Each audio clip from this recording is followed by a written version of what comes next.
প্রিয় দর্শক, কেন্দ্রীয় সরকারের বাজেটের সঙ্গে সঙ্গে পেশ হয়ে গেল আমাদের রাজ্য সরকারের তৈরি করা রাজ্য বাজেট। এবারের রাজ্য বাজেটে বাড়ানো হলো লক্ষ্মী ভাণ্ডারের ভাতা, ডবল করে দেওয়া হয়েছে। বাড়ানো হলো সরকারি কর্মচারীদের এক কিস্তি মহার্ঘ ভাতা। বাড়ানো হলো সিভিক পুলিশের বেতন। যারা মৎস্যজীবী তাদের বছরের নির্দিষ্ট একটি সময়ে সংসার চালানোর জন্য সরকারের পক্ষ থেকে 5,000 টাকা করে প্রতি মাসে দেওয়া হবে, সেটিও ঘোষণা করা হলো।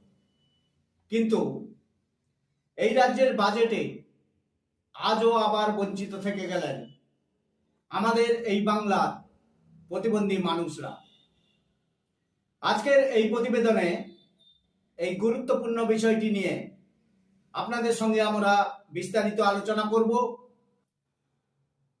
আমরা সাগর বাংলা চ্যানেলের পক্ষ থেকে মনে করি, প্রতিবন্ধীরা সমাজে সবচেয়ে অর্থনৈতিকভাবে দুর্বল, পিছিয়ে পড়া, নিপীড়িত, শোষিত, নির্যাতিত সম্প্রদায়। তা সত্ত্বেও রাজ্য সরকার তাদের পিছনে দাঁড়ালেন না। কেন সরকার নিজেকে মানবিক সরকার বলা সত্ত্বেও সরকারের কাছ থেকে আমরা কোনো মানবিক রূপ দেখতে পেলাম না, সেটি আজকের এই প্রতিবেদনে আমরা বিস্তারিতভাবে তুলে ধরব।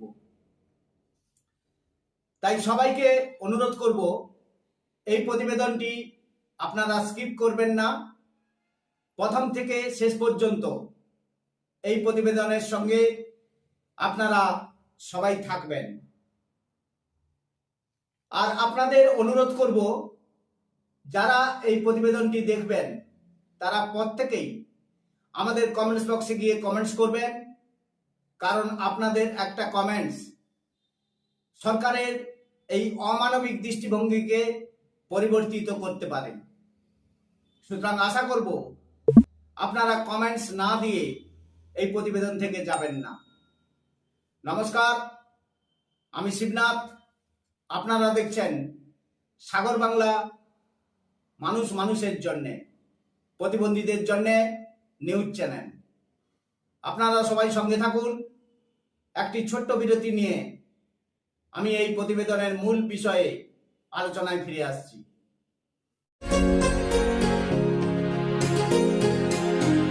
প্রিয় দর্শক, একটি ছোট্ট বিরতির পরে আবার আপনাদের সামনে ফিরে আসলাম মূল আলোচনায়।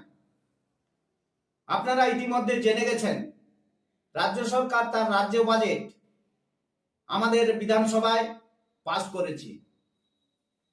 এই রাজ্য বাজেটে রাজ্যের চলা বেশ কয়েকটি সামাজিক প্রকল্পের পরে বিপুল পরিমাণ অর্থের সংস্থান বাড়ানো হয়েছে। লক্ষ্মী ভাণ্ডারের মতো প্রকল্পের ভাতা ডবল করে দেওয়া হয়েছে। বাড়ানো হয়েছে সিভিক পুলিশের বেতন, দেওয়া হয়েছে রাজ্য কর্মচারীদের এক কিস্তি মহার্ঘ ভাতা। রাজ্যে যে সমস্ত মৎস্যজীবীরা আছেন তারা বছরের একটা সময়ে সংসার চালানোর জন্য 5,000 টাকা করে অনুদান পাবেন সরকারের কাছ থেকে। সবই ঘোষণা করা হয়েছে এই রাজ্য বাজেটে। আমরা প্রথমে মাননীয় অর্থমন্ত্রী যে বাজেটটি বিধানসভায় পেশ করেছেন তার একটি ভিডিও ক্লিপ আমরা দেখে নেব, তারপরে আসবো বিস্তারিত আলোচনায়। দেখে নিন প্রথমে সেই ভিডিও ক্লিপটি। আর্থিক সহায়তা দিচ্ছি আমাদের মা বোনেদের হাত আরো শক্ত করার জন্য। এই মা মাটি মানুষ সরকার আনন্দের সঙ্গে জানাচ্ছে যে লক্ষ্মীর ভাণ্ডার প্রকল্পে তফসিলি জাতি এবং জনজাতি শ্রেণীর জন্য আর্থিক সহায়তা বৃদ্ধি করে মাসিক 1,200 টাকা এবং অন্যান্যদের জন্য এই সহায়তা বৃদ্ধি করে মাসিক 1,000 টাকা করা হবে। দর্শক, দেখলেন মাননীয় অর্থমন্ত্রীর ঘোষণা। আমরা সাগর বাংলার পক্ষ থেকে এই সরকারের কাছে প্রশ্ন করতে চাই, কিসের ভিত্তিতে, কোন দিকে লক্ষ্য রেখে সরকার এই লক্ষ লক্ষ কোটি টাকা, যেটা জনগণের টাকা, সেই টাকার দান খয়রাতি শুরু করেছেন? আসলে ভোট বড় বালাই, সামনে লোকসভা নির্বাচন, সেই নির্বাচনের বৈতরণী পার হওয়ার জন্য সরকারের এই দান খয়রাতি।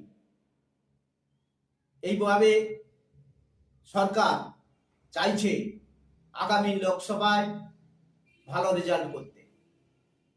সরকারের কাছে প্রশ্ন করতে চাই, ভোট কি প্রতিবন্ধী মানুষরা দেন না?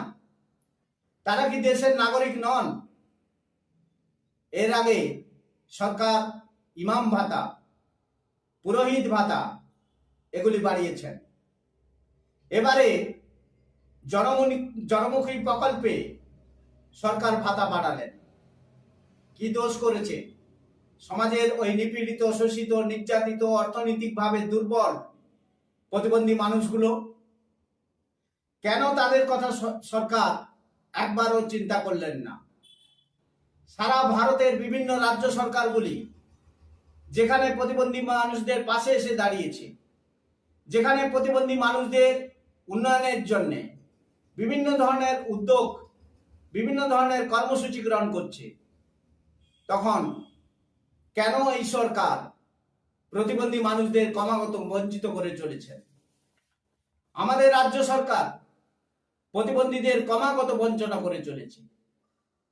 এই সরকারকে চারিদিক থেকে চিৎকার করে বলতে শুনি, এই সরকার নাকি ভারতবর্ষের মধ্যে একমাত্র মানবিক সরকার। আমরা সাগর বাংলার পক্ষ থেকে প্রশ্ন করতে চাই, সরকারের এটাই কি মানবিক রূপ? বাজেটে লক্ষ্মী ভান্ডারের মতো প্রকল্পের ভাতা বাড়ানো হলো, দেওয়া হলো, পুলিশদের বেতন বৃদ্ধি করা হলো, আর প্রতিবন্ধী মানুষরা বঞ্চিত থেকে গেলেন। তাই এনাফ ইজ এনাফ। আর দেরি নয়, এবারে নিজেদের অধিকার ফিরে পেতে নামতে হবে পথে। আপনারা জানবেন, বাচ্চা যদি না কাঁদে তাহলে মা কিন্তু বাচ্চার মুখে খাবার তুলে দেয় না। তাই আপনারা সেদিকে লক্ষ্য রেখে আগামী দিনে যে যার মতো করে প্রতিবাদ জানিয়ে যান। সোশ্যাল মিডিয়ার জুড়ে সরকারের এই দৃষ্টিভঙ্গির বিপক্ষে আপনারা কিন্তু প্রতিবাদ গড়ে তুলুন। আপনাদের প্রতিবাদ পারে সরকারের এই দৃষ্টিভঙ্গিকে চেঞ্জ করাতে বা পরিবর্তন করতে। সেই সঙ্গে সাগর বাংলা পক্ষ থেকে মাননীয় মুখ্যমন্ত্রীর কাছে আমাদের অনুরোধ রইল, যদি সত্যি মানবিক হয়ে থাকেন আপনার সরকার, তাহলে মানবিক দৃষ্টিকোণ থেকে প্রতিবন্ধীদের জন্য একটু চিন্তা ভাবনা করতে পারেন। এই অনুরোধ রেখে আজকের এই প্রতিবেদনটি এখানেই শেষ করছি। আপনারা সবাই সাগর বাংলা চ্যানেলের সঙ্গে থাকবেন, এইভাবে সাগর বাংলা চ্যানেলকে এগিয়ে যেতে আপনারা সাহায্য করবেন। আপনারা সবাই ভালো থাকুন, সুস্থ থাকুন। আবার আপনাদের সঙ্গে দেখা হবে নতুন কোনো প্রতিবেদনে। আজকের এই পর্বে এই প্রতিবেদন থেকে আমি বিদায় নিচ্ছি। নমস্কার।